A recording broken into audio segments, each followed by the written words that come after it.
Hello friends. आप सब कैसे हैं? मैं आप लोग के सामने क्लास 12th का फिजिक्स वेव ऑप्टिक्स का चौथा पार्ट लेकर आए हैं। और हम वेव ऑप्टिक्स ना वेव ऑप्टिक्स प्रकाश तरंग हम लोग प्रकाश तरंग का चौथा पार्ट लेकर आए हैं, जिसमें हम लोग पढ़ेंगे वेव ऑप्टिक्स का चौथा पार्ट में हम लोग चर्चा करेंगे अध्यारोपण का सिद्धांत सुपर पोजिशन प्रिंसिपल। अध्यारोपण का सिद्धांत सुपर पोजिशन प्रिंसिपल। और दूसरा हम लोग चर्चा करेंगे प्रकाश का व्यतिकरण, इंटरफेरेंस ऑफ लाइट, प्रकाश का व्यतिकरण और इसके प्रकार कि प्रकाश के व्यतिकरण कितने होते हैं। नहीं तो सबसे पहले हम लोग चर्चा करेंगे क्लास ISC ना 12th का फिजिक्स वेव ऑप्टिक्स का चौथा भाग लेकर आए हैं। तो हम लोग जानेंगे अध्यारोपण का सिद्धांत क्या है। अध्यारोपण का सिद्धांत सुपरपोजिशन प्रिंसिपल। तो यहाँ हम लोग चर्चा करेंगे कि जब दो तरंगे या दो से अधिक तरंगे ना, यहाँ लिखा हुआ कि जब किसी भी माध्यम में दो से अधिक तरंग एक साथ चलती है तो माध्यम के प्रत्येक कण किसी भी क्षण परिणामी विस्थापन सभी तरंग के उत्पन्न अलग अलग विस्थापनों के सदिश योग के बराबर होता है। नहीं यानी कहने का मतलब है कि दो से अधिक तरंगे एक साथ चलती है तो सभी तरंग के एक बिंदु पर आकर आपस में मिल जाती है और सभी का विस्थापन का मतलब हटना, सभी तरंगों का विस्थापन एक दूसरे की क्या होता है, योग होता है। किसका? वेक्टर, यानी सदिश योग के बराबर हो जाता है। यानी जब दो से अधिक तरंगे एक साथ चलती है किसी भी माध्यम में तो प्रत्येक तरंग का विस्थापन सदिश के योग के बराबर होता है। अलग अलग जो उसका तरंग है, अलग अलग तरंग का विस्थापन है, उसका योग सदिश के योग के बराबर हो जाता है। ऐसे एग्जाम्पल से हम लोग समझेंगे। मान लेते हैं यहाँ पर कोई लड़का एक है, मान लीजिए यहाँ पर कोई लड़का, यहाँ पर एक कोई लड़का है। मान लीजिए एक यहाँ से तरंग निकलता है, यहाँ पर कोई है और यहाँ पर कोई लड़का। यहाँ से मान लीजिए प्रकाश स्रोत है, ये भी प्रकाश स्रोत है। मान लीजिए ये या प्रकाश स्रोत है, यहाँ से प्रकाश इस तरह निकलेगा तरंग के रूप में, यहाँ से प्रकाश तरंग के रूप में निकलेगा इस तरह। एक बिंदु ऐसा है कि दोनों तरंग आपस में आकर के टच कर जाएगी, आपस में आकर के मिल जाएगा। नहीं तो इसका तरंग का माध्यम का जो उत्पन्न वेग है, इसका विस्थापन दोनों क्या होता है, आपस में वेक्टर के योग के बराबर हो जाता है। यानी जब दो या दो से अधिक तरंगे आपस में किसी माध्यम में आकर मिल जाता है, नहीं तो उसका जो योग है सदिश के योग के बराबर है। यही हो गया आपको माध्यम का तरंग है। यानी इसी को बोलते हैं अध्यारोपण का सिद्धांत ना। समझ में आया? इसको अध्यारोपण का सिद्धांत नहीं समझ में आया तो इसका एग्जांपल और दे सकते हैं। जैसे मान लेते हैं एक तालाब है, इसमें आप कोई पत्थर को डालते हैं तो मान लीजिए तालाब है, इसमें कोई पत्थर आप डालते हैं तो इसका तरंग इस तरह बढ़ता है, इस तरह तरंग बढ़ता है। इसी तरह एक और आप पत्थर डालिए उस तालाब में तो इसका भी तरंग देखेंगे इस तरह आपको मिलेगा। ये दोनों तरंग आपस में जाकर क्या होगा, आपस में मिल जाएगा। दोनों तरंग आपस में मिल रहा है कि नहीं?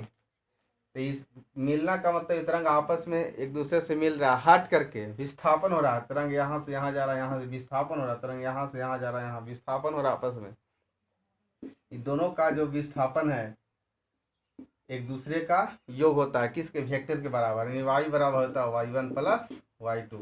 यही है आपको, इसी को बोलते हैं अध्यारोपण का सिद्धांत। जब दो या दो से अधिक तरंगें किसी माध्यम में एक साथ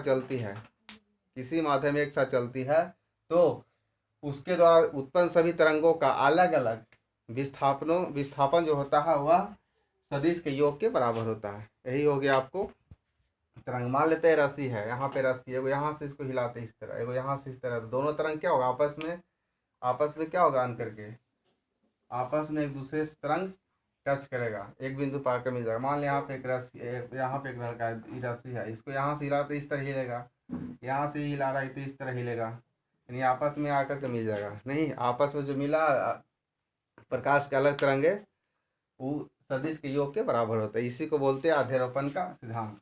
आध्यारोपण का सिद्धांत बिल्कुल समझ में आ गया। अब हम लोग चर्चा करेंगे प्रकाश का व्यतिकरण, इंटरफेरेंस ऑफ लाइट, प्रकाश का व्यतिकरण। तो प्रकाश के व्यतिकरण में हम लोग समझेंगे कि प्रकाश के व्यतिकरण के शर्त क्या होता है ना। प्रकाश के व्यतिकरण का शर्त क्या होता है? प्रकाश के व्यतिकरण का शर्त है कि प्रकाश तरंग का आवृत्ति समान होना चाहिए। प्रकाश तरंग का आवृत्ति समान होनी चाहिए। प्रकाश तरंग की आवृत्ति समान होनी चाहिए। दूसरा हो गया आपको कंडीशन कि तरंग का जो आयाम है सेम होना चाहिए। नहीं, तरंग का इस्तेमाल यहाँ से तरंग निकल रहा, प्रकाश स्रोत है यहाँ पे, मान लीजिए यहाँ से तरंग निकल रहा है इस तरह, नहीं तो इसको बोलते हैं आयाम। मेन पॉइंट से जितना ऊपर ऊंचा जा रहा है, मेन पॉइंट से जितना ऊंचा जा रहा है, यही हो गया आपको आयाम, इसको बोलते हैं आयाम।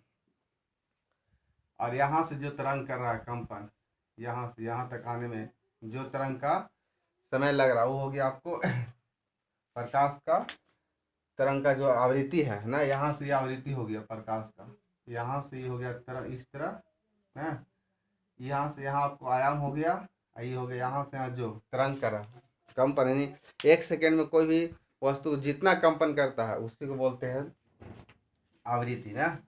तो यहाँ पे हो गया प्रकाश का व्यतिकरण किसे कहते हैं, नहीं यानी जब समान आवृत्ति और समान आयाम के दो तरंगे एक ही दिशा में एक साथ चलती है, नहीं तो वो दोनों जाकर क्या होता है, एक बिंदु पर आकर मिल जाता है, एक बिंदु पर आकर मिल जाता है। और मिलने के बाद उसका जो आगे का जो फॉर्मेशन होता है तरंग की, वो बिल्कुल कहीं पे प्रकाश की तीव्रता कम होती है तो कहीं पे प्रकाश की तीव्रता अधिक हो जाती है। इसी घटना को बोलते हैं प्रकाश का व्यतिकरण। जब समान आवृत्ति और समान आयाम के दो तरंगे एक ही दिशा में चलती है और एक बिंदु पर आकर मिल जाती है, उसके बाद क्या होता है कि प्रकाश की तीव्रता कहीं किसी भी स्थान पर अधिक हो जाती है, प्रकाश की तीव्रता किसी पर प्रकाश की तीव्रता कम हो जाती है। इसी को बोलते हैं प्रकाश का व्यतिकरण। प्रकाश के व्यतिकरण इसी घटना को बोलते हैं। समझ आया? यानी मान लेते हैं प्रकाश स्रोत है, यहाँ से प्रकाश निकल रहा है, एक और प्रकाश स्रोत है, यहाँ से प्रकाश निकल रहा है, प्रकाश निकल रहा है, नहीं तो प्रकाश निकलने के बाद ये दोनों आपस में मिल जाता है। आपस में मिलने के बाद जो तरंग होता है इस तरह से एक साथ आ जाता है इस तरह, नहीं तो कहीं तरंग ज़्यादा होता है, कहीं तरंग बिल्कुल कम हो जाता है इस तरह। दोनों मिलने, जैसे मान लिया एक तरंग है इस तरह, एक तरंग और इस तरह है, ये दोनों आपस में आकर के मिल जाता है, ये आपस में मिल जाता है तो यहाँ मिल जाएगी ना। उसके बाद कहीं तीव्रता कम होती तो कहीं तीव्रता अधिक हो जाती है। यानी जब समान आवृत्ति और समान आयाम के दो तरंगे एक ही दिशा में एक साथ चलती है तो एक बिंदु पर मिलने के बाद, अध्यारोपित होने के बाद, एक बिंदु पर टकरने के बाद ना प्रकाश की तीव्रता कहीं अधिक हो जाती है तो कहीं कम हो जाती है। इसी को बोलते हैं प्रकाश का व्यतिकरण। प्रकाश का व्यतिकरण, इंटरफेरेंस ऑफ लाइट, प्रकाश का व्यतिकरण है। जब समान आयाम और समान आवृत्ति का कोई भी दो तरंगे एक ही दिशा में चलती है तो एक बिंदु पर मिलने के बाद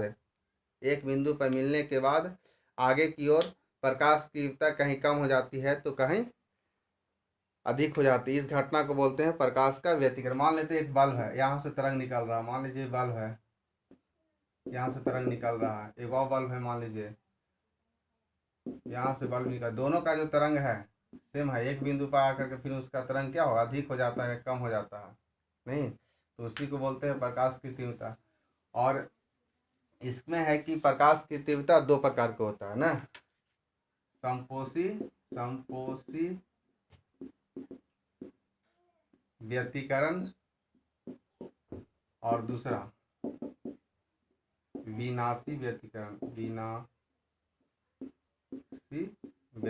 व्यतिकरण दो प्रकार का होता है, इंटरफेरेंस दो प्रकार का होता है। पहला संपोषी व्यतिकरण, अंग्रेजी होता है कंस्ट्रक्टिव कंस्ट्रक्टिव इंटरफेरेंस, पहला संपोषी व्यतिकरण कंस्ट्रक्टिव इंटरफेरेंस, और दूसरा होता है विनाशी व्यतिकरण ना।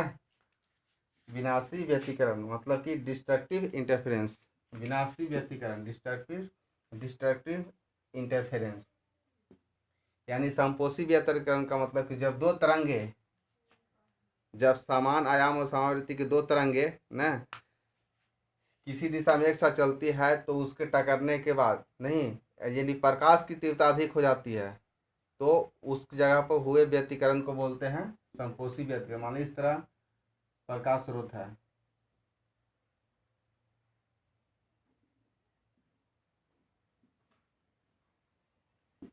इस तरह प्रकाश तरंग है, दोनों प्रकाश स्रोत है, यहाँ से तरंग निकल रहा है, दोनों मिलने के बाद और प्रकाश की तरंग की तीव्रता अधिक हो नहीं तो वहाँ पर जो व्यतिकरण होता है उस घटना को बोलते हैं संपोषी व्यतिकरण नहीं। यानी दो तरंगे एक साथ एक ही माध्यम में चलती है समान आवर्ती समय में आयाम के, तो टकरने के बाद आगे की ओर प्रकाश की तीव्रता अधिक हो जाती है तो वहाँ पे होने वाले व्यतिकरण को बोलते हैं संपोषी व्यतिकरण। और दूसरा हो गया विनाशी व्यतिकरण, जब दो तरंगे एक ही दिशा में चलती है तो समान आवृत्ति उस आयाम की एक ही दिशा में चलती है तो दोनों आवृत्ति को टकरने के बाद यदि प्रकाश की तीव्रता कम हो अर्थात शून्य हो, अंधेरा हो, तो उसको बोलते हैं विनाशी व्यतिकरण। इस तरह उसको होना चाहिए, इस तरह होना चाहिए ना, या इस तरह भी इसका होता है, इस तरह भी इसी को बोलते हैं विनाशी व्यतिकरण ना। यानी व्यतिकरण दो प्रकार का होता है ना, और अलग अलग प्रकाश स्रोत से जो प्रकाश की तरंग निकलती है उसका टाइमर, यानी प्रकाश का जो टाइमर है, जो टाइम जो निकलता है दोनों का सेम होना चाहिए, दोनों का तरंग का जो चाल है सेम होना चाहिए, तभी प्रकाश के व्यतिकरण की घटना होगी नहीं। यानी एक स्रोत, एक बल्ब से प्रकाश निकल रहा है, एक ट्यूबलाइट से प्रकाश निकल रहा है, तो दोनों के यदि तरंग की चाल सेम नहीं हो तो वहाँ पे प्रकाश की व्यतिकरण घटना नहीं, दोनों के चाल सेम, टाइमर सेम होना चाहिए, प्रकाश चाल सेम होना चाहिए नहीं, तब आपको प्रकाश की व्यतिकरण की घटना होगी। तो प्रकाश की व्यतिकरण घटना ही है। थैंक्स, नेक्स्ट वीडियो में आपको मिलते हैं। ओके।